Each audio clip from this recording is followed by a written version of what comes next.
tiny dog thrown into a lion's cage. Then the lion smells him. Relatively interesting.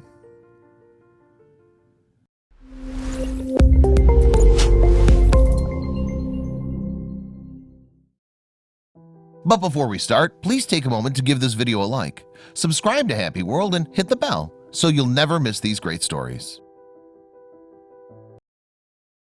Everybody held their breath as they watched, mesmerized. It was an eerie feeling as the park went completely silent. He held tightly onto the leash, waiting to see what would happen, but ready for a quick reaction if things went south. Then the two pairs of eyes met and spent a few seconds sizing each other up. Finally, one of them made the first move, and what happened next was something no one could have predicted. Only a few months before, John Rinke had no idea he'd find himself in this situation. He just welcomed two feline cubs to his house, but these weren't your typical house cats. It was a tiger cub named Tony and a lion cub named Bone Digger. You see, John takes care of rescued young wild cats at his home in Wynwood, Oklahoma. Previously, he also hand-reared two tiger cubs called Tippy and Orlando. But this new pair was something special. John hand-fed Tony and Bone Digger formula and raw meat, groomed them, and played with them. And the two cubs, despite being different species, soon became like brothers. They loved frolicking around and play fighting with each other, and also with John. Tony was the more playful of the two and sometimes got a little too rough with John. But Bone Digger was always there to keep his feline buddy in check, snarling at him so he wouldn't hurt John. And there was a reason for that. Bone Digger was brought to John because he couldn't survive in the wild. He was born with a metabolic bone disease. This rare condition meant his bones would grow a little deformed and more brittle than those of a normal lion. Bone Digger would have to live his entire life in captivity and away from bigger, stronger animals that could hurt him. Thankfully, he'd found someone who understood what it was like to live with a disability, and that someone was named John. Long before he started taking care of big cats, John had always lived on the wild side. One day in 1994, he went bungee jumping. The trap door malfunctioned and he fell 55 feet to the ground. He survived but broke both his feet, his hip, and his back. The doctors told him he'd never walk again, but he's a very stubborn man. Through physical therapy, he regained the use of his legs, but he kept suffering from infections, and soon he received some life-changing news. Both of John's legs were amputated at the knee, but this only made his resolve grow stronger. He started taking care of young wild cats, and soon it became his passion. He developed a particularly strong bond with Bone Digger, probably because they both understood what it felt like to be physically different from others. But these were big cats after all, and he couldn't keep them in his house forever. Luckily, there was a perfect place already waiting for him. Aside from taking care of young cats in his home, John also worked as park manager at the Greater Wynwood Exotic Animal Park. This would become Tony and Bone Digger's new home, where they'd have big grassy enclosures to roam and play. Tony was taken to meet the other tigers in the park, while Bone Digger got an enclosure all to himself. But despite having a lot more room, he wasn't happy. Bone Digger needed his play pals, Tony and John, and soon he became really lonely. He'd pace around the enclosure and bite at the fence.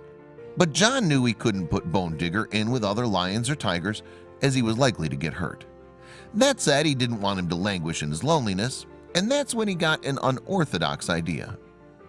Aside from the wild animals in the enclosure, the park was also home to a pack of 4 Dachshunds: Abby, Milo, Bullet, and Angel.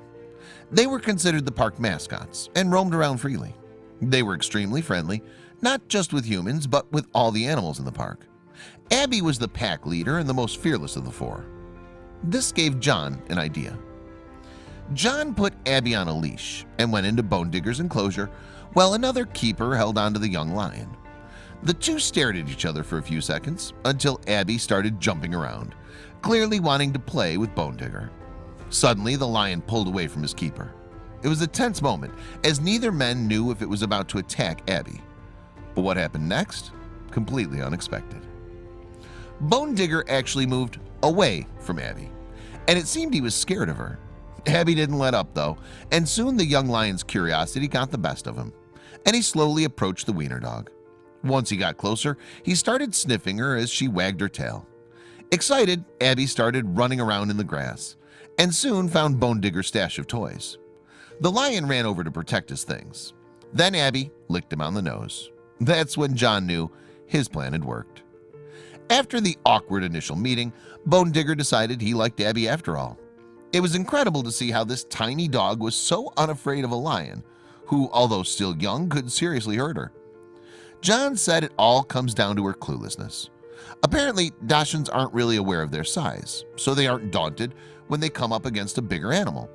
And Bone Digger, who was craving a new playmate, found in Abby the perfect companion. And soon, it would become a pride. Bone Digger and Abby were moved into a bigger enclosure, where Abby got her own bed alongside her new best friend. Soon, the other 3 Dachshunds were introduced to Bone Digger, and they all got along swimmingly. They became part of his pride, and he became part of their pack. They run around playing and chasing each other, and they're never apart, except when John has to clean the enclosure. Every once in a while, John has to enter the enclosure to trim down the grass and get rid of weeds. The Dachshunds love to attack the weed whacker, so John is forced to take them out. Bone Digger spends the whole time pacing around the fence crying. As soon as I'm done weeding, I let the weenie dogs back in and he counts his weenie dogs, makes sure they're all there, and just loves all over them, he says. But Abby's definitely the one he loves the most. I think there's a bigger bond between Abby and Bone Digger than the other 3 weenie dogs, says John. He even bites at the fleas like you see dogs do with each other. It's just crazy what they do. And he feels their relationship is a lesson for all of us. He's a wild animal, but he can be tamed. The weenie dog is a tamed animal, but it can be wild. There's a little bit of animal in each one of them.